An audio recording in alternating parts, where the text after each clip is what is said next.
So today is a bit of a different video. And it's a bit of a different video because the first video I did didn't have sound. I must have forgotten to turn on my microphone and there was no sound. And I am just...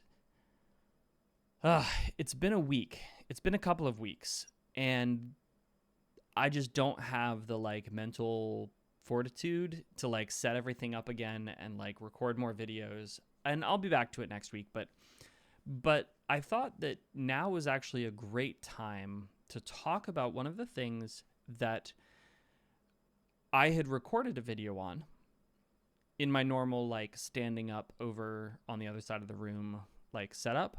And but I thought this situation of, not having turned on the sound and recorded a whole bunch of videos that just are worthless now, I thought that that was actually a really good, it was a good opportunity to talk about something called the gap and the gain. If you're new to the channel, welcome. My name is Seth. I'm a full-time fantasy author, and I make YouTube videos about being an author and about writing and stuff like that. So if you're into that kind of thing, stick around. This is a concept that I just ran across just recently.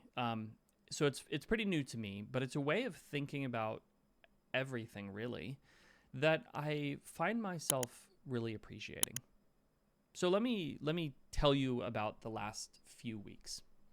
I came out of this really intensive writing period where I was crushing. I wrote a lot. And then for a variety of reasons, I had a bunch of stuff to decide. I had a bunch of decisions that were sort of weighing on me with regards to my career and sort of what to do next. And I realized that I was really starting to bog down. I was really starting to drag. And one of the reasons that I was starting to drag is because I was living in what's called the gap. Now, anytime you look at where you are and you try to understand, okay, how did I get here? How far do I still have to go, etc.? You can either measure your progress based on the gap, that is how far you are away from your objective, or the gain, which is how far you've come from where you started. Now, you can imagine that this decision of what to measure is going to have an impact. And I realized that almost every single time that I stop and take stock of my life, I always end up getting a little bit depressed. And I have to pull myself up by my bootstraps and throw myself back into it because I typically measure the gap. That is, I measure how far away I am from my goals. I set pretty aggressive goals, which doesn't help. But then when I measure how far away I am from achieving them, it makes the progress that I've made feel kind of worthless. I don't know if you've ever had this experience, but I wrote 15 chapters of a book over the last few weeks, and when I paused to take stock of it, I was really depressed. I was depressed because I hadn't written 52 chapters of the book. I was still so far away from my goal of finishing the book.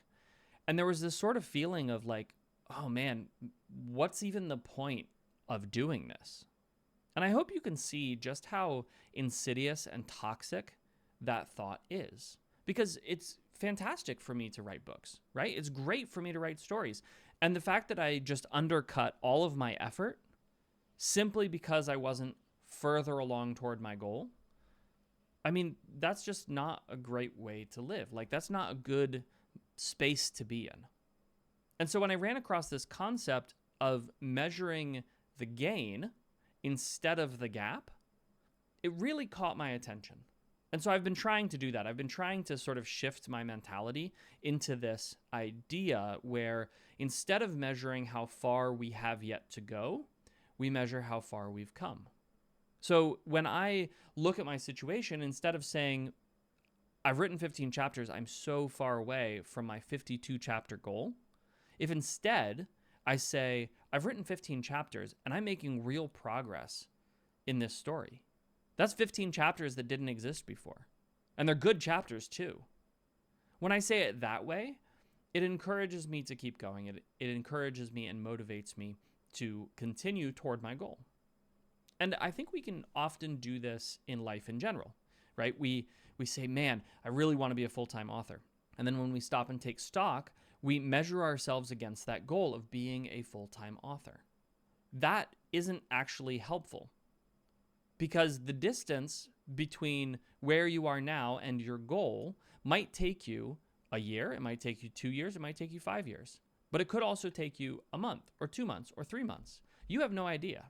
You don't know what the future holds. And so to measure the gap as if you know just doesn't make sense.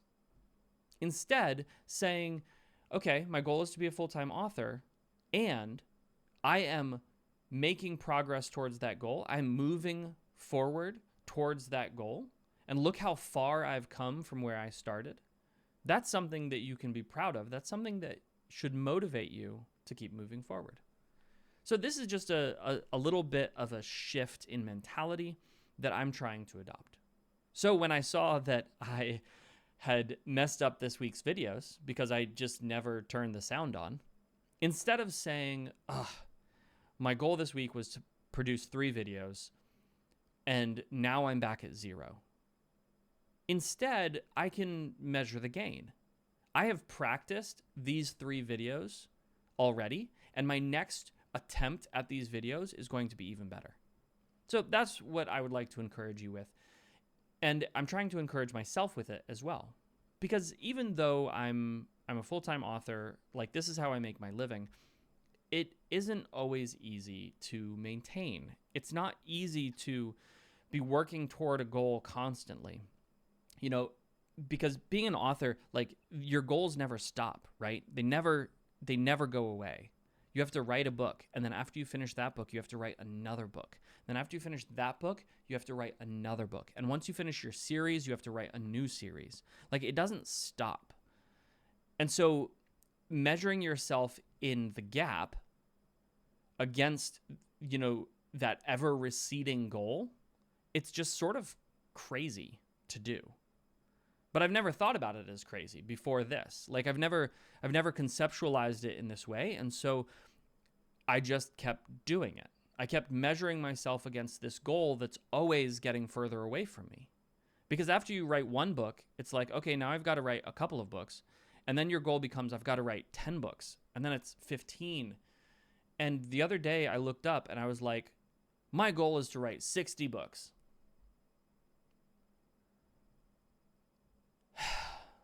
I can only imagine that when I get to 60, it'll be like, my goal is to write 100 books.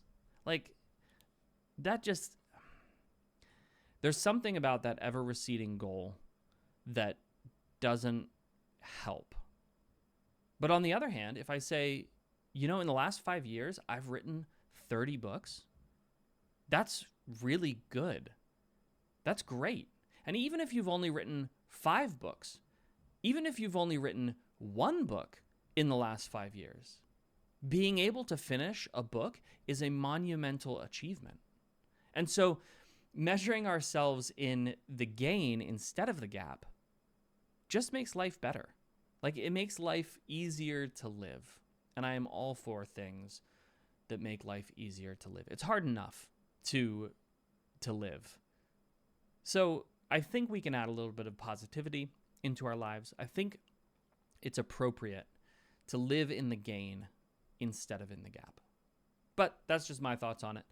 Let me know down in the comments. I know some people say that they're motivated by like the negative rather than the positive, and I'm interested. Are you one of those people? If so, let me know down in the comments how that works, because it hasn't been working for me.